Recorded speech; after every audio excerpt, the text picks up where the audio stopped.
Ini sangat populer kisah ini, dan ini kisah nyata bukan direkayasa. Dia ada dua adik kakak, yang kakaknya ahli ibadah, ahli taat, adiknya ahli maksiat. Bahkan tidak tanggung-tanggung. Yang adiknya ini, maaf, punya rumah bordil, Pak. Yang kakaknya ahli masjid. Satu ahli taat, dua ahli maksiat. Perhatikan bagaimana setan datang pada setiap hamba untuk bermaksiat, dan perhatikan bagaimana hidayah Allah menyentuh kemuliaan untuk kembali kepada Allah. Kepada ahli taat ini setan datang. Lihat kalimatnya, kamu ini sudahlah, ibadah sudah banyak, ke surganya sudah cukup, bekalnya sudah lebih bahkan. Kenapa kamu tidak merasakan bagaimana maksiat itu bisa berjalan? Kamu nggak punya pengalaman maksiat kan? Taat, terus taat. Kalau tidak mendapatkan pengalaman maksiat, bagaimana merasakan indahnya taubat? Wah, kalimatnya bagus sekali. Kalau tidak pernah merasakan maksiat, bagaimana bisa merasakan indahnya taubat? Awas, kalimat menipu, banyak jebakan. Hoax, dan bukan hoax yang membangun. Itu bahaya. Perhatikan baik-baik. Maka masuk kalimat itu, dia berpikir benar juga ya.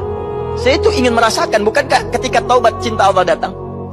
Apa yang paling cepat karena dia nggak pernah kenal maksiat? Dia nggak kenal maksiat, maka ditunjukkan oleh setan, adikmu kan ahli maksiat. Maka datanglah ke tempat adikmu sekali-kali, datang kunjungi dia, kerjakan maksiat, setelah itu engkau taubat. Bukankah engkau dekat dengan Allah? Bukankah orang yang dekat dengan Allah cepat mendekat kepadanya? Cepat diterima amalannya? Maka dia datanglah kemudian ke tempat adiknya. Saat yang bersamaan hidayah Allah menyentuh adiknya. Sampai kapan mau maksiat seperti ini? Apa kamu tidak malu nanti di akhirat dipertemukan, berpisah dengan kakakmu? Datang hidayah, hidayah, hidayah. Satu sisi setan datang ke sini, sisi yang lain hidayah datang pada kebaikan. Perhatikan, sampai kapan akan begini? Apa engkau tidak malu? Ya, dalam hidup dunia akhirat berhadapan dengan kakakmu yang baik, yang lain yang baik. Masya Allah, apa yang terjadi? Singkatnya, yang ini tersentuh jiwanya, dia memutuskan untuk mendatangi kakaknya di masjid. Yang ini datang ke rumah bordil, yang ini datang ke rumah Allah. Apa yang terjadi? Cuma qadar Allah tidak bertemu di persimpangan jalan pada jalan yang sama. Yang satu lewat jalan yang A, yang satu lewat jalan yang B. Ini pembelahan jalan, ini misalnya tempat yang masjid, ini rumah maksiat. Yang satu lewat sini, yang satu lewat sini. Ketika datang ke masjid, dia tidak menemukan kakaknya. Sedang di luar, tidak tahu dia kemana.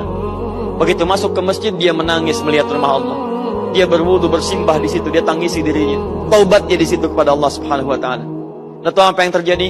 Dalam posisi dia sujud. Dia bangkit. Dia memohon ampunan pada Allah. Rabbighfirli, Rabbighfirli, Rabbighfirli. Minta ampun mengingat dosanya. Dia sujud lagi. Kakaknya saat yang bersamaan datang ke tempat ini. Karena dikenal sebagai kakak dari adik yang tadi diketahui kemudian, maka disambut dia dan sebagainya. Mereka keheranan. Dia mencari adik.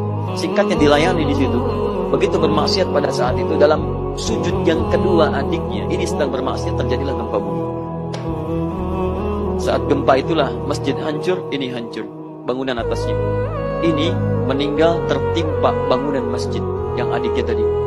Dalam keadaan sujud, Rabbighfirli, Rabbighfirli, sujud, gempa, hancur, meninggal dalam keadaan sujud. Yang kakaknya meninggal dalam keadaan maksiat. Saya sampaikan kepada Anda, kita ini suatu saat akan pulang. Kita pasti wafat. Anda tidak bisa memilih kapan Anda wafat, tapi Anda bisa berikhtiar menjadi orang baik saat wafat. Bukankah Anda ingin husnul khatimah?